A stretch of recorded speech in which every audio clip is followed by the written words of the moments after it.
Welcome, family. Bishop Abioye narrated explains how he used to buy medicines for members who don't have faith, that miracles can work for them.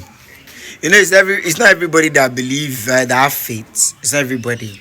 So some members who don't have faith, who are sick, who are really down, who have health issues, instead of him praying for them, because even if you pray, they will not receive anything called healing because they don't have faith in prayer. So he used to do something by himself and buy medicine for them. Those that used to believe in healing and miracles, he prayed for them. They received their healing.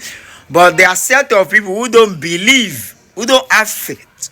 Because if you don't have faith, that means you don't believe. You don't believe in prayers. You don't believe in miracles whatsoever. You only believe in medicine. So he said that he used to buy for them medicine so that they can take it and get healed. I'm talking too much. Watch the video. He narrated it by himself. Not be me talking. Watch the video. I'll be right back. As a matter of fact, somebody met me sometimes ago. I said, sir, we are going to charge you. I said, what did I do? He said, you are faking your age. You are impersonating your age. You are not telling us what your age is. You don't look like it. I can tell you this one of the secret. I spend time beholding the face of God. My eyes are not dim. My natural force not abated. Strong as ever. Jumping and leaping to the amazement of youths. Amen. I do some games, and when I'm in the court, the young men have to try. I'm telling you the truth. One of my sons goes with me to play. And experts, when they come into the court, last Sunday one of them was crying. He said, where did you get this expertise from? Where?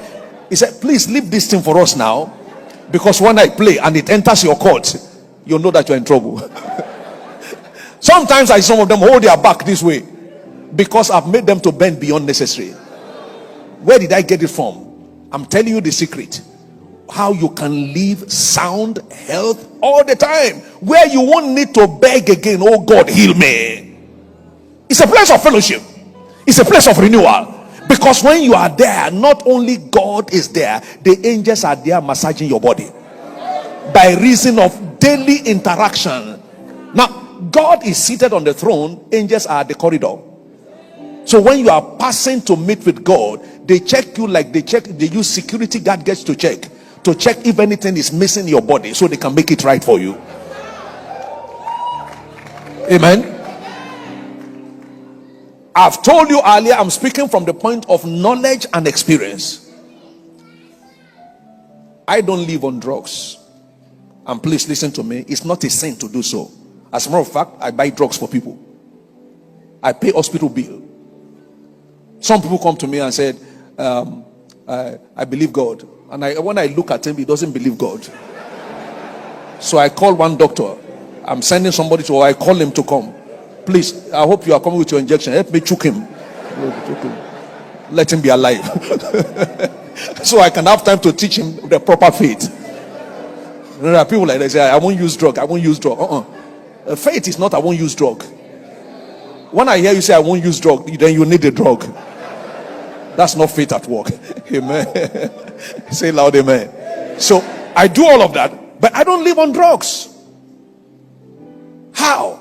I have found the secret that when I stand before God and I behold his face, he does what he should do to my body.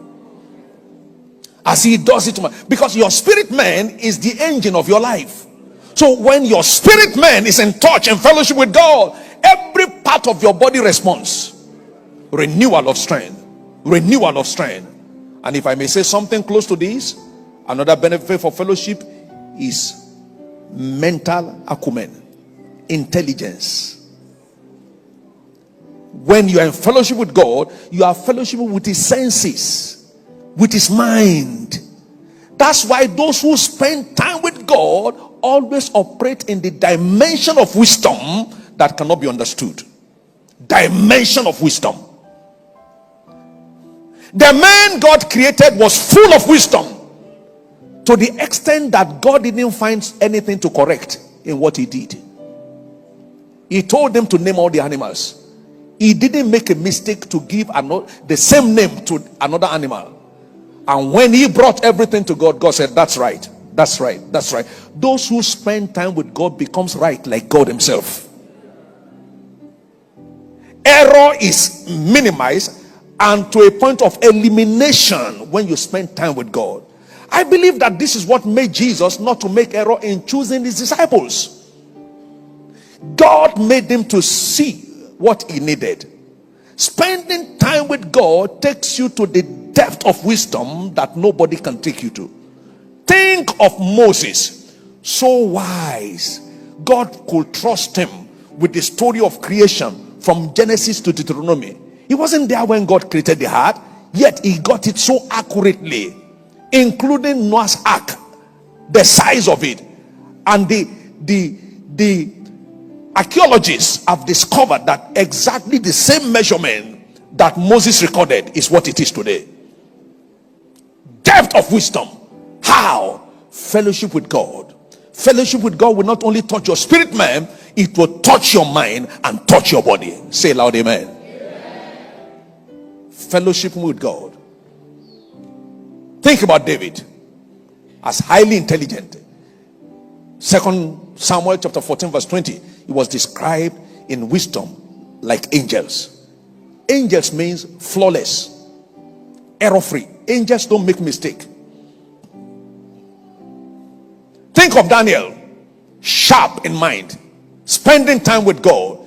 It will affect you spiritually, physically, and mentally. Say loud, amen. Permit me to say this. I wasn't an extraordinary smart student in my secondary school. No. But when I gave my life to Jesus and began to study the word and learn what it meant to fellowship with God, my mental faculty changed. I'm telling you practically. The highest position I went in primary school was 7th position. I have one of my relation here. We're in the same class. Older than me, but in the same class. A number of them used to carry the position in front. I discovered life and intelligence, fellowship with God. Because he that walk with the wise shall be wise. And God is the only wise God.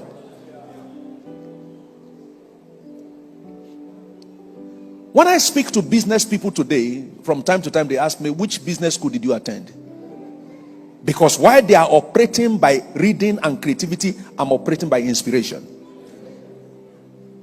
Inspiration is the highest order of wisdom. Inspiration is God resting on your brain. Inspiration is having instant answer to sudden problems. Daniel come. No information about the problem or the question he was going to answer. At point of arrival, they are telling him the problem, and at point of telling him the problem, is giving them the answer. How? They were in constant fellowship with God. Those 3 Hebrew boys with Daniel, they were 10 times better than their colleagues. Great scientists, discoverers, inventors are connected to the church. Isaac Newton and the like. And it is often been said that these were men that would take time to fellowship with God privately, personally, in seclusion, and the wisdom of God bellow upon them. These are the things you enjoy among several others. And if I may quickly add one to it,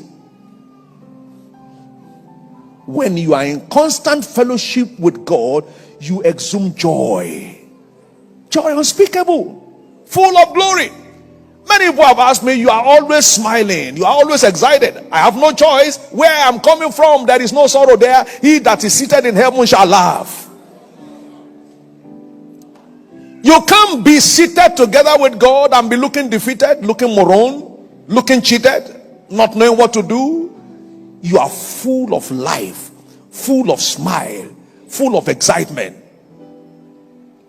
If it is being faked, it will have been discovered. Somebody is smiling year in, year out. First year you met him, fifth year you met him, 10th year you met him, he's still smiling. Circumstances notwithstanding. Somebody met me when I was pastoring the church of 60 people.